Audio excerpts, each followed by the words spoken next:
જય શ્રી કૃષ્ણ પ્રિય દર્શકો, સાવધાન. આવતીકાલે એટલે કે 17 મે 2026 ન્યાયના દેવ શનિદેવ એક એવી ચાલ ચાલવાના છે જે આખી દુનિયામાં ઉથલપાથલ મચાવી દેશે.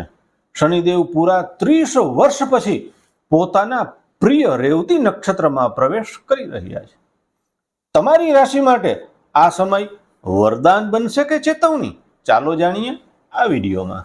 દર્શક મિત્રો, શનિદેવ 17 મેથી 9 ઓક્ટોબર 2026 સુધી અને ત્યારબાદ ફેબ્રુઆરી 2027 ફરી રેવતી નક્ષત્રમાં બિરાજમાન થશે. આ નક્ષત્રના સ્વામી બુધ છે, જે શનિના મિત્રો હોવાથી આ ગોચર અનેક લોકો માટે આર્થિક ઉન્નતિના દ્વાર ખોલશે. દર્શક મિત્રો, શનિના આ ગોચરનું મેષ રાશિથી મીન રાશિ સુધીની 12 રાશિઓ પર શું પ્રભાવ પડશે તે જોઈએ તો મેષ રાશિના મિત્રો, નોકરીમાં મોટા ફેરફાર કે ટ્રાન્સફરના પ્રબળ યોગ છે. વિદેશી કામકાજમાં અણધાર્યો લાભ થઈ શકે છે. વૃષભ રાશિના મિત્રોને સુવર્ણ સમયની શરૂઆત છે. આ આવકના નવા સ્ત્રોત ખુલશે અને જમીન મકાનના સોદામાં મોટો નફો મળશે. મિથુન રાશિના મિત્રોને તમારા કામ ધંધાની પદ્ધતિ પૂરી બદલાઈ જશે. વેપારમાં નવી ઊંચાઈઓ સર કરવાનો આ શ્રેષ્ઠ સમય છે. કર્ક રાશિના મિત્રો, ભાગ્યનો તમને સાથ મળશે, પણ ઓફિસમાં ઉપરી અધિકારીઓ સાથે વાદ વિવાદ ટાળવો, નહીતર મુશ્કેલીઓ વધી શકે છે. સિંહ રાશિના મિત્રો, શનિની અષ્ટમ ઢૈયાને લીધે રોકાણમાં ખૂબ સાવધાની રાખવી. ઉતાવળિયા નિર્ણયો આર્થિક નુકસાન કરાવી શકે છે. કન્યા રાશિના મિત્રોને બિઝનેસ માટે સર્વોત્તમ સમય છે. ખાસ કરી અને રિયલ એસ્ટેટ અને મેટલના કામોમાં મોટો આર્થિક લાભ થશે.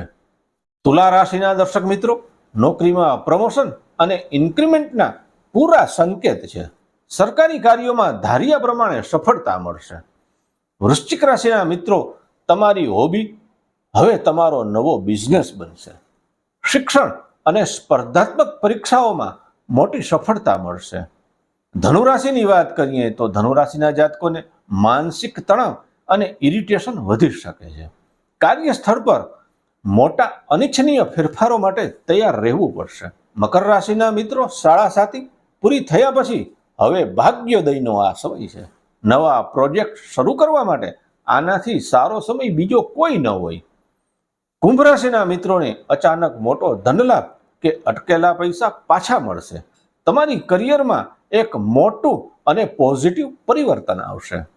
અને છેલ્લે મીન રાશિના મિત્રોની વાત કરીએ તો મીન રાશિના જાતકોને તમારી રાશિ પર જ શનિ હોવાથી કામમાં થોડી ધીમી ગતિ રહેશે. આળસ છોડી અને મહેનત વધારવી પડશે. આ ગોચરનો સકારાત્મક લાભ લેવા અને શનિદેવને પ્રસન્ન કરવા પૂજામાં શંખ વગાડવો, નદી અથવા તળાવની મુલાકાત લેવી અને યોગ્ય રુદ્રાક્ષ ધારણ કરવાથી વિઘ્નો દૂર થાય છે. પ્રિય દર્શક મિત્રો, શું તમે શનિદેવની પ્રસન્નતા અને શુભ આશીર્વાદ ઈચ્છો છો? તો અત્યારે જ કોમેન્ટ બોક્સમાં શનિદેવના આશીર્વાદ માટે જય શનિદેવ લખવાનું ચૂકતા નહીં. તમારા મિત્રોને આ વિડીયો શેર જરૂર કરજો, જેથી તેઓ પણ સાવધ રહી શકે. અને હા, વિડીયોને લાઈક કરવાનું ભૂલતા નહીં. જો આપ આ વિશે વિસ્તારથી જાણવા ઈચ્છતા હો તો પણ કોમેન્ટ બોક્સમાં જણાવજો. મળીએ નવા વિડીયોમાં. ત્યાં સુધી જય શ્રી કૃષ્ણ. હર હર મહાદેવ.